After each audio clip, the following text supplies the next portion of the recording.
बघा इथं माझी कसली तयारी चालू आहे। व्हिडिओच्या थंबनेल वरून तर तुम्हाला समजलंच असेल काय चालू आहे। बघा इथं मी बनवणार आहे इडली सांबर। त्यासाठी मी घेतलेली आहे मार्केटमधून मी जाऊन भाज्या घेऊन आलेत आणि बघा मी याची सांबराची तयारी चालू आहे। त्यासाठी घेतलेले आहे मी कांदे, टोमॅटो, वांगी, शेवग्याची शेंग आणि लाल भोपळा। आमच्याकडे त्याला डांगरभट बोलतात, तुमच्याकडे काय बोलतात मग नक्की कमेंट करून सांगा।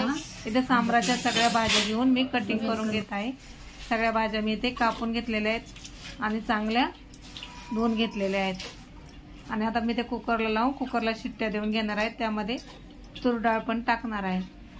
बघा सगळ्या स्वच्छ भाज्या धुवून घेतलेल्या आहेत आणि त्याच्यामध्ये तूर डाळ चांगली धुवून टाकणार आहे। इथे तूर डाळ पण मी धुवून घेतलेली आहे, त्यामध्ये टाकून देते आणि आता कुकर लावून घेणार आहे। त्यामध्ये पाणी टाकून व्हिडिओ पूर्ण बघा म्हणजे तुम्हाला समजेल आणि माझं सांबार कसं झालं मला नक्की कमेंट करून सांगा। व्हिडिओला लाईक करा, शेअर करा, चॅनलला अजून सबस्क्राईब केलं नसेल तर सबस्क्राईब करा। इथं माझा कुकर मी लावून घेते, गॅस ऑन केलेला आहे आणि कुकरला चालू केलेला आहे आणि गॅस थोडासा पुढे घेतलाय कारण कुकरची वाफ सगळे तिकडे जाते आणि बाजूला मी इडलीचे कुकर लावून घेते। कुकरच्या शिट्ट्या होईपर्यंत मी इडलीचे कुकर लावून घेते। बघा इथे शिट्ट्या चालू आहेत। इडलीचे कुकरचे 4-5 शिट्ट्या देऊन घेतल्या आहेत मी।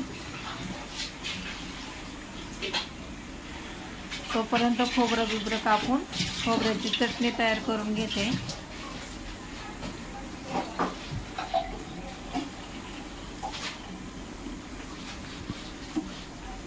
आणि इडलीचे कुकर पण तयार करून घेते। शिट्ट्यांना वेळ लागतो, 4-5 शिट्ट्या देऊन घेतल्या म्हणजे भाज्या चांगल्या शिजतात आणि व्यवस्थित बारीक करून घेता येतात। काय माहिती शिट्टी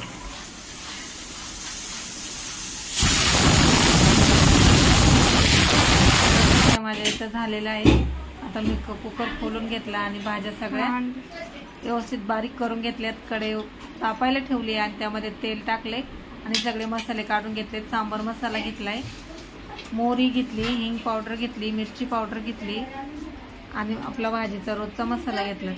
इथे प्रथम तेल तापायला ठेवून मी त्यामध्ये मोहरी तडतडायला टाकली, नंतर मी कढीपत्ता टाकणार आहे, नंतर बाकीचे मसाले टाकणार आहे आणि हिंग पावडर पण टाकणार आहे। बघा इथं मोहरी चांगली तडतडली आहे, आता कढीपत्ता टाकते। कढीपत्ता चांगला तडतडला की मी बाकीचे सर्व मसाले टाकून देत आहे। हिंग पावडर टाकते। हिंग पावडर तेलात टाकल्यावर चांगला स्वाद येतो। सांबराला हिंग पावडर वापरावंच लागते म्हणजे मस्त सांबर होते। बघा हे सर्व मसाले मी त्यामध्ये टाकून घेतलेले आहे। आता मी सर्व बारीक केलेल्या भाज्या मी त्यामध्ये टाकून घेणार आहे। तुम्ही भाज्यांचं वरचं पाणी थोडंसं ओतून घेतलं होतं म्हणजे भाज्या बारीक करायला चांगल्या होतात।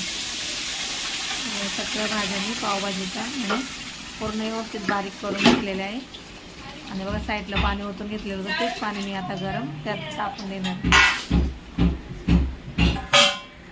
सांबराला चांगला तडका मारून घेतलेला आहे। आपल्या हिशोबावरती मी पाणी टाकून घेतले पाहिजे तेवढं। सांबार चांगले व्यवस्थित झालेलं आहे। आता त्यामध्ये मी चवीनुसार मीठ टाकते।